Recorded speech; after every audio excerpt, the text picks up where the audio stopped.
4 घंटों से आप लोगों ने तालियां बजाई, ठहाके लगाए, सब कुछ किया।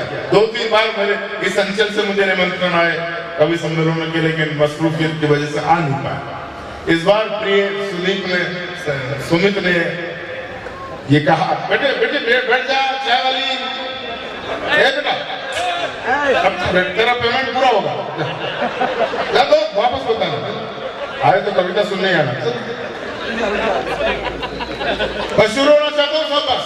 मैं चाहता हूँ कि देखो, मैं जानता हूँ कि वक्त 3:15 बज रहा है, सब लोगों को किसी को फ्लाइट पकड़नी, किसी को क्या पकड़नी है। एक बार अब्दुल गफ्फार पहली बार यहाँ आया है, पहली बार आया है, लेकिन मैं दावा करता हूँ अगर मुझे 5-7 मिनट दे दिए तो याद करोगे कि हाँ मियाँ जी कोई राजस्थान से आए थे। मैं चाहता हूँ कि एक बार, केवल एक बार पूरा सदन मुझे बता दे कि आप में जोश अभी जिंदा है, जोरदार ताली बजाकर मुझे आदेश दे के मैं कविता शुरू करूँ।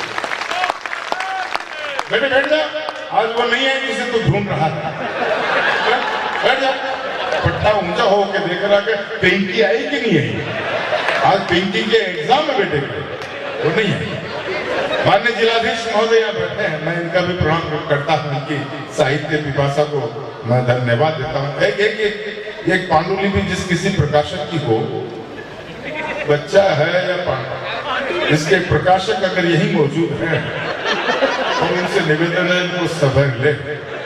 लेकिन मेरा दावा है ये पांडुलिपि जिस किसी भी प्रकाशक की होगी, मेरा दावा है इकलौती ही होगी, क्योंकि अगर रात को 2:30-3 बजे तक ये रोज उछल कूद मचाता होगा तो दूसरी पुस्तक की तो भूमिका तैयार नहीं होती होगी।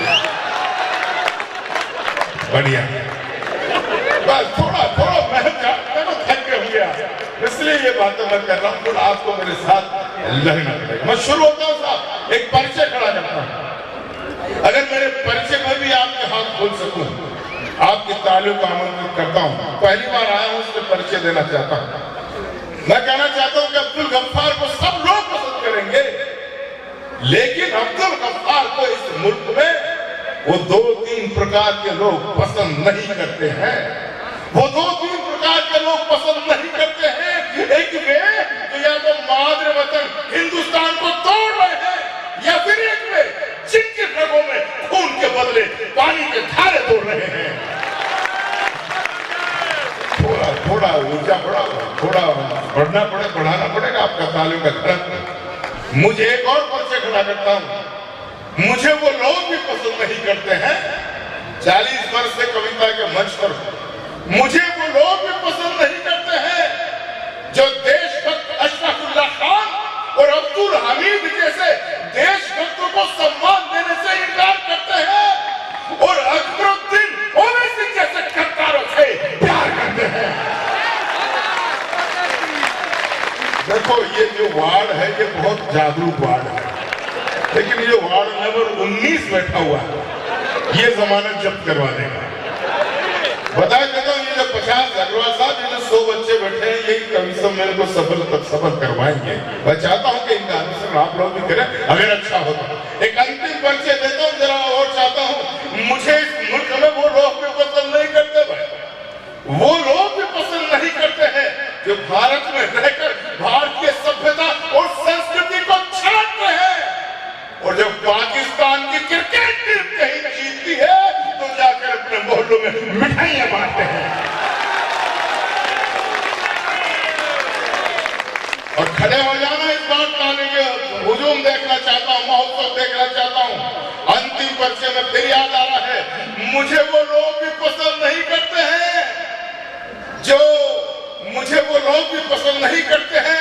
जो राष्ट्रीय ध्वज तिरंगे को चलाते हैं, भारत माता को टाइम बताते हैं और इस मुल्क का अनाज खाकर नारे पाकिस्तान जिंदाबाद के लगाते हैं।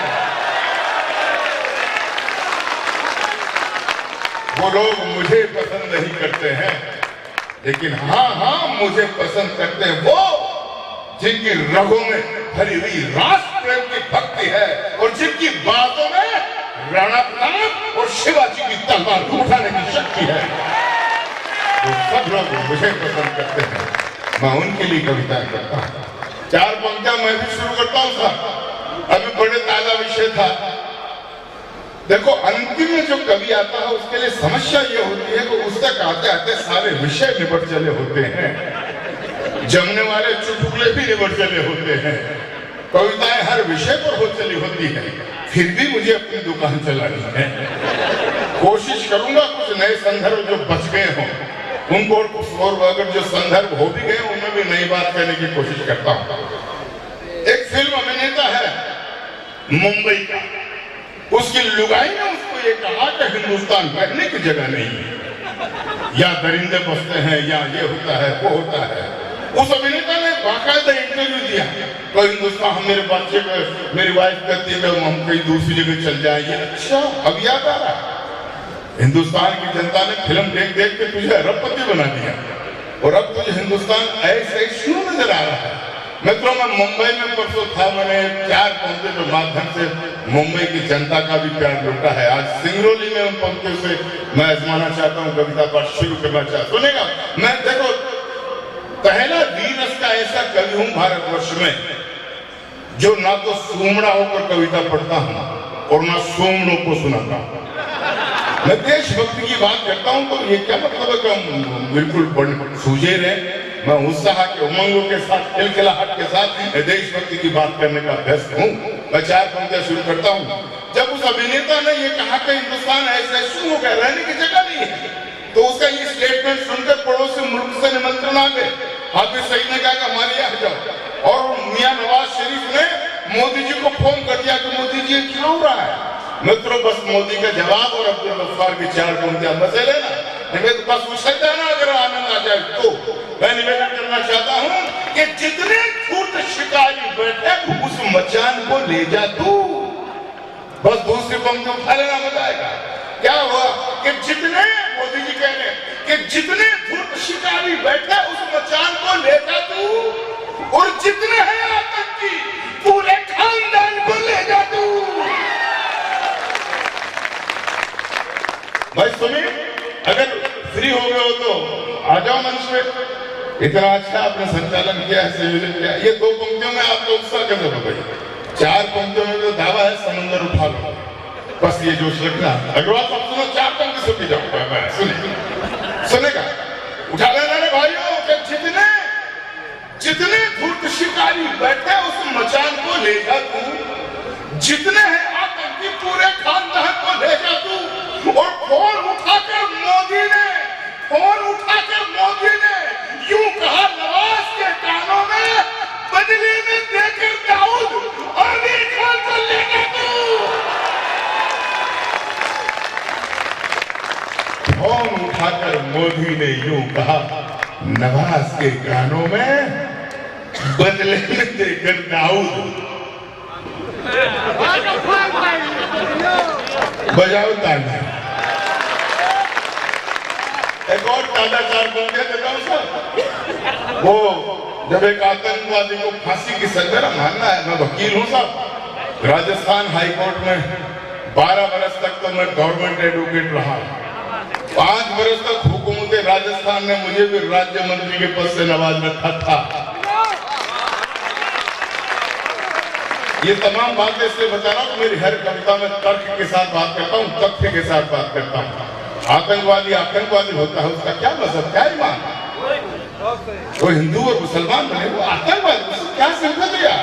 जब एक आतंकवादी को सजाए मौत सुप्रीम कोर्ट ने सुनाई तो कई लोगों को प्रसव पीड़ा होने लगी, और ये क्या हो रहा, ये क्या हो रहा। मैंने तब पे 4 पंक्तियां लिखी, और जब पड़ोस से आवाज आई तो मैंने लिखा कि तू आतंकी भेजा रहा है, अब अपनी तैयारी है, और 56 इंची फौलादी सीने का जलवा जारी है। जो समझ आओ तो समझदार, सब समझदार हो, तालियां बजाता समझ जानता हूं, तो अंतिम कवि हूं, लेकिन ऊर्जा आपको वही भरूंगा जो मुझे भरनी चाहिए थी। सुनेगा कि तू आतंकी भेजा रहा है, अब अपनी तैयारी है, 56 इंची फौलादी सीने का जलवा जारी है। अरे याकूब तो टेलर था, थोड़ा सबर सरासा कर ले तू, अब अपराधी दुष्ट लफंगे उस दाऊद की बारी है। याकूब तो टेलर था, थोड़ा सबर सरासा कर। बहुत बहुत धन्यवाद। आदरणीय बिटिया पद्मनी ने जिक्र किया विराट कोहली और अनुष्का शर्मा का। मैं कारण बताता हूँ साहब, 1.5 साल पहले मोदी जी ने तो एक मैच जीत लिया लोकसभा का। यूट्यूब पे आप लोग मुझे देखना, अब्दुल गफ्फार वो कवि है जो 5 बरस से एक सपना लेकर पाल रहा था, मंच पर दहाड़ रहा था कि गुजरात की उस ताजा हवा को लाल किले पर जाकर के रखकर झंडा फहराने का सपना था जो मेरा साकार हुआ। मोदी जी ने तो मैच जीत लिया, लेकिन इंडियन क्रिकेट टीम ने 1.5 साल पहले वर्ल्ड कप क्रिकेट में हार गए और हारे भी हम ऑस्ट्रेलिया से। मैंने नौजवानों के लिए कारण तलाशा आनंद का। 3वीं पंक्ति पर ताली मत ठोकना और 4थी पंक्ति पर मत रोकना। कारण देखना सुमित, बहुत हिंदुस्तान का लोकप्रिय संयोजक संचालक आज हमारे बीच में बैठा हुआ है। इस कम उम्र में हिंदुस्तान में जो लोकप्रियता सुमित ने अर्जित की है, मैं चाहता हूं कि इस युवा शक्ति के लिए एक बार जोरदार तालियों का सबूत हम करें। बता देता हूं बेटा, सुनेगा। मैंने देखे इसके मंजर, अभी तो कविता पाठ आपने इसका देखा नहीं है। मैंने देखा मुंबई की चौपाटी पर लाखों की भीड़ को झुमाते हुए, मैंने देखा मंदसौर के हजारों श्रोताओं को तालियों का समंदर लहराते हुए। आज ये हमारा संचालन कर रहा है, बहुत उदयमान है, मैं इसको बधाई देता हूँ सफलता की। सुनेगा, मैंने कर रहा था वो क्रिकेट मैच हम वर्ल्ड कप में जीते गए, सेमीफाइनल भी जीते, फाइनल में हम ऑस्ट्रेलिया से हार गए। कारण मैंने आनंद लिया। सुनना, मैं कहता हूं साहब कि यह भारत उस ऑस्ट्रेलिया का वन पिता भी सकता था। बाप जानते हो ना कि यह भारत उस ऑस्ट्रेलिया का वन पिता भी सकता था, कंगारू की थैली वाला नीर पिता भी सकता था। और उस रात अनुष्का शर्मा भी यदि थोड़ा सा संयम रखती तो विराट भी चक्कर लगाकर मैच जिता भी सकता था, पर पट्टी ने समझ ही नहीं रखा। Very good. लीजिए साहब, ये तमाम पंक्तियां मैंने वातावरण बनाने के लिए आपको तैयार किया कि मैं नई ताजा कविता पढ़ रहा। इससे लेटेस्ट विषय शायद मंच में तो हुआ नहीं, मेरा दावा है पहली बार मैं पढ़ रहा हूं। 12 पंक्तियां हैं। अगर सिंदरौली ने आशीष दे दिया तो पूरे मुल्क में पढ़ने की मैं हिम्मत करूंगा। सुनेगा, एक बार ताली बजा दो ताकि मुझे लगे कि कविता आपको पसंद आए। निवेदन करता हूं साहब कि ओ सूरज के अंश वंशधर अमित तेज उजियाले सुन, रो गुजराती माँ के बेटे बब्बर शेर जियाले सुन। मैं तो मैं वो सौभाग्यशाली व्यक्ति हूं जिसने जीवन में 4 बार तो शेर हिंदुस्तान अटल बिहारी वाजपेयी जी के साथ कविता पढ़ने का सौभाग्य प्राप्त किया। जो लोग संगठन से जुड़े होंगे उन्होंने 89-90 का विश्व अश्वमेध यज्ञ देखा होगा मुंबई में, जहां अटल जी ने कविता पाठ किया था। उस कवि सम्मेलन का आगाज आपके छोटे भाई अब्दुल गफ्फार ने किया। मोदी जी तो कई मेरे मित्र है, कई बार मोदी जी के सानिध्य का सौभाग्य मुझे मिला। लेकिन जब पठानकोट पर हमला हुआ तो एक लेटेस्ट कविता 12 पंक्तियां कहने का मेरा मन है। बस अगर आपने पास कर दिया तो मैं, बस उठो मत यार भाई साहब, प्लीज बिला जाओ थोड़ा, बस जाना ही, मुझे भी जाना है 5-7 मिनट और। अगर आप लोग कहो तो ही मैं सुनाऊंगा, तो उठेगा नहीं है। निवेदन करता हूँ, सुनेगा। नई कविता की पंक्तियां पढ़ने की हिम्मत आमतौर से आपने करता नहीं है, मैं कर रहा हूं। मेरी गौ रक्षा की कविता आज पूरे मुल्क में नहीं विश्व में प्रसिद्ध है। गौ हत्या के विरोध में जो अब्दुल गफ्फार ने अलग जगह, मेरा संकल्प है वो कविता भी मैं सुनाऊंगा। कवि सम्मेलन की परंपरा है, और सुनना चाहते हो तो आपको वंस मोर की आवाजें तो निकालनी पड़ेगी जब अच्छा लगे। सुना, पहले नई कविता खड़ी करता हूं मैं।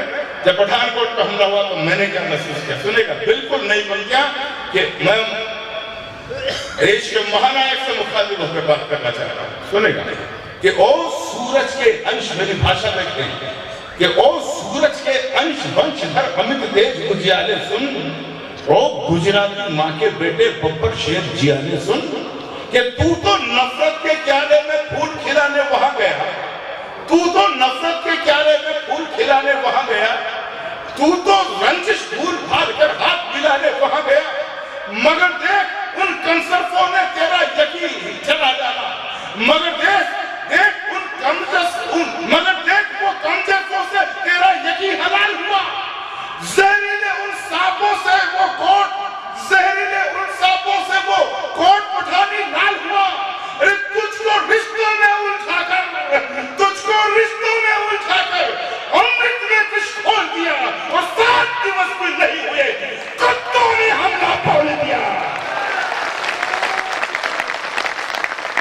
तो नफरत के क्यारे में फूल खिलाने वहां गया, तू तो नफरत के क्यारे में फूल खिलाने वहां गया, सारी रंजिश फूल भाल कर हाथ मिलाने वहां गया, मगर देख उन कमसरफों ने तेरा यकीन हलाल, मगर देख उन कमसरफों से तेरा यकीन हलाल हुआ, उन सांपों की फुंकारों से कोट पठानी लाल हुआ, तुझको रिश्तों में मां से मिला है, बहन से मिला है, बेटी से मिला है, तुझको रिश्तों में पहला कर अमृत में विष खोल दिया, और 7 दिवस भी नहीं हुए कुत्तों ने हमला खोल दिया।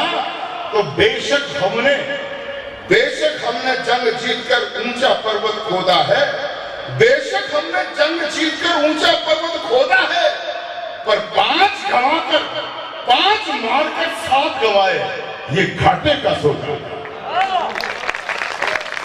तो मैं ललित हुंकारना चाहता हूं, बेशक हमने जंग जीतकर ऊंचा पर्वत खोदा है, पर 5 मारकर 7 गंवाए, ये घाटे का सौदा है। इसीलिए कहता हूं तुझसे जंगी जबर जियाले सुन, ओ भारत माता के बेटे 56 इंची वाले सुन। और अगर मेरी हुंकार में आप सबकी ललकार छुपी होगी, मेरे भी महानायक हैं, लेकिन मित्रों महानायक को भी कहने का हक उनको बनता है जो उनका समर्थन करते हैं सच्चाई कहने के लिए, हमें हिम्मत है। इसलिए कहता हूं, इसीलिए कहता हूं तुझसे जंगी जबर जियाले सुन, ओ भारत माता के बेटे 56 इंची वाले सुन, कि बंद करो इस सूरज संधि को, बंद करो ये बतियाना, और बंद करो उन पाकिस्तानी भांडों का घर में आना, कि बंद करो इस सूरज। एक फिल्म का जिक्र आया, उसके 2 पात्र लिए मैंने, बाजीराव मस्तानी देखी आप लोगों ने? देखी होगी, नहीं देखी हो तो समझ जाओगे।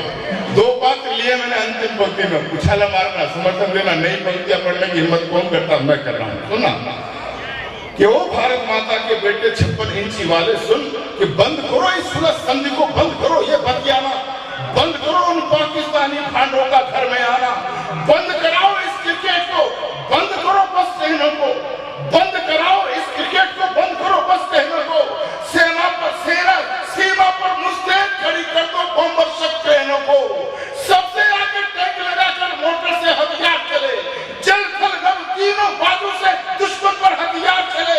अरे बल्लड़ बाजीराव सरीखे, बल्लड़ बाजीराव सरीखे, बंकश पर छा जाओ तुम, और सातों के बदले में 70 शीश काट कर लाओ। बंकश बाजीराव सरीखे, बल्लड़ बाजीराव सरीखे, बंकश पर छा जाओ तुम, सातों के बदले में 70 शीश काट के लाओ तुम। तब हम कह सकते हैं हमने माँ का कर्ज उतारा है, उसने अगर ईंट मारी तो हमने पत्थर मारा है, तब हम कह सकते हैं हमने माँ का कर्ज।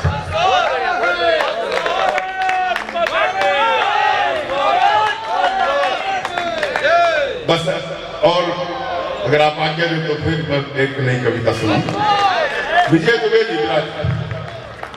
लेकिन जाओ मत, बस 5-7 मिनट और मुझे दो, वो अपने गौ रक्षा की कविता सुनाना चाहता हूं।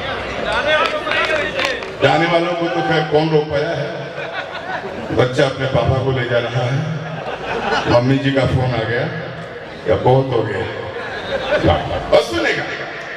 एक फिर मेरी व्हाट्सएप पर बहुत प्रसिद्ध कुछ पंक्तियां हो रही है आजकल, बहुत वायरल हुई है, वो पंक्तियां मैं आपके दरबार में खड़ी करूं। यार देखो, मैं जानता हूं कि समय हो गया है, बस 10 मिनट अगर दो तो मैं मजा दे दूंगा। भाई साहब प्लीज गिरा, देखो मेरी तकदीर में उजड़ा हुआ चमन मिला है मुझे इस चमन में फिर बाहर खिलानी है।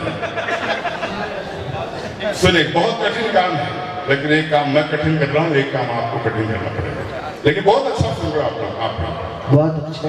जब वो शाहरुख खान और आमिर खान सभी के व्यक्ति इस तरह के बयान देते हैं और संयुक्त राष्ट्र में ये मैसेज जाता है हम वहाँ सुरक्षा परिषद के सदस्य होने जा रहे हैं, लेकिन ये लोग वहाँ जाकर ये कहते हैं कि यहाँ भेदभाव होता, ये होता, वो होता, मुझे बहुत पीड़ा होता है। मैंने कहा यार अच्छा तुम खुदा हो गए, तुम जो समझते वही सच है। मित्रों मैंने जवाब दिया है, वो पंक्ति सुनो कि तूने कहा सुना हमने, अब मन कंट्रोल कर सुन ले तू, और सुनो आमिर बावले कान खोल कर सुन ले तू। जब कहा ना कि ये हिंदुस्तान रहने की जगह नहीं है, तो फिर मैंने 12 पंक्तियों में जवाब दिया है और तर्क दिए हैं। अगर मेरे तर्कों से सहमत हो तो मुझे बताना कि असली हिंदुस्तान अब्दुल गफ्फार के दिल में बसता है। निवेदन करना चाहता हूँ।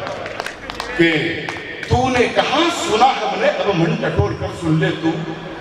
सुन सुनो आमिर बावले, कान खोल कर सुन ले तू कि तुमको शायद इस हरकत पे शर्म नहीं है आने की, और तूने हिम्मत कैसे कर ली संकट में हमें पकड़ने की।